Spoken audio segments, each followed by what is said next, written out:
Hi friends, this is your Subbarao sir. Civils మీద పదే పదే దండయాత్ర చేయండి. Like a Ghazni 17 times India మీద దండయాత్ర చేశాడు. గోరి దాదాపు అంతకన్నా ఎక్కువే చేశాడు. సో ఇదే విధంగా పదే పదే దండయాత్ర చేయండి.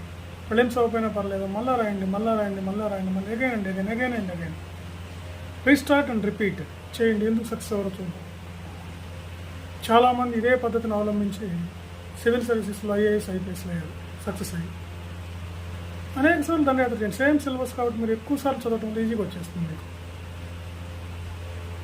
అంతే కదండి, ఒక తరగతి తప్పామనుకోండి, మనం అనేక సార్లు అదే సిలబస్ చదవటం వల్ల ఏమవుతుంది, ఆ తరగతిలో ఫస్ట్ వస్తాం మనం చదివితే. ఇది కూడా అంతే.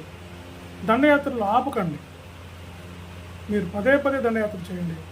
ఖచ్చితంగా సివిల్స్లో సక్సెస్ అవుతాం. అంటే ఇక్కడ కష్టపడి చదివే వాళ్ళు ఎవరు కూడా సివిల్స్లో వెనక్కిపోయినట్టుగా దాఖలాలు లేవు.